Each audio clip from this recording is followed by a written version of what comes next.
Hi everyone, it's Mortgage Mel and it's time for today's Mortgage Minute. So as a loan officer, I am working with buyers, and for my business, a lot of first-time home buyers actually. I've had a lot of people who are looking for their first home, and in that typical category, let's say $150,000 all the way up to about $350,000 for a price range for a first-time home buyer. Now, some people are outliers. They could be a little bit lower, a little bit higher, but let's just say in that middle range where it's the most popular, you're going to have a lot of competition. And because of that, you need to bolster your offers. So we do a couple of things at A+. We do a standard pre-approval, which I do look at your income, we look at your assets, we do a little bit of verification, and then we throw this through a credit check and also automated underwriting.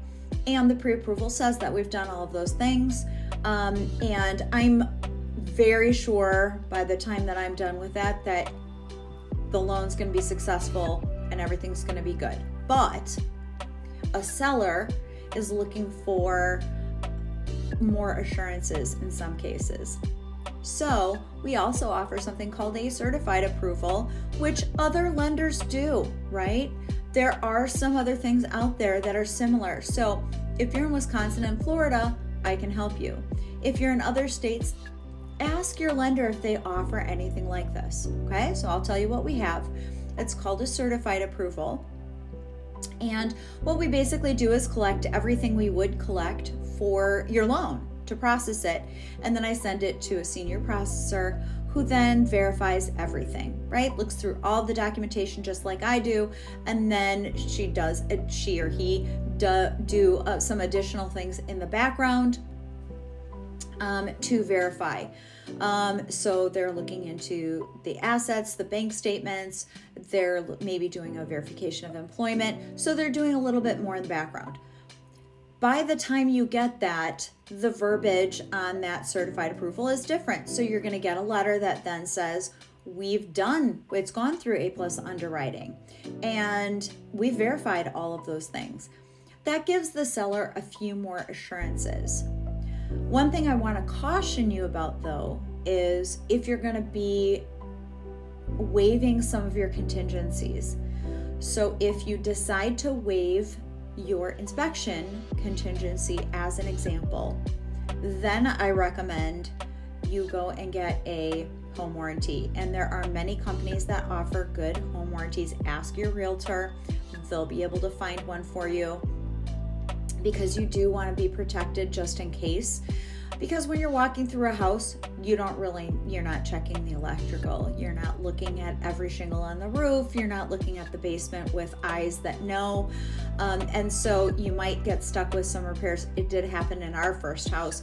I had an inspection and still ended up with a whole slew of repairs for the first 6 months. It felt like every month there was a $2,000 repair, and it was ridiculous.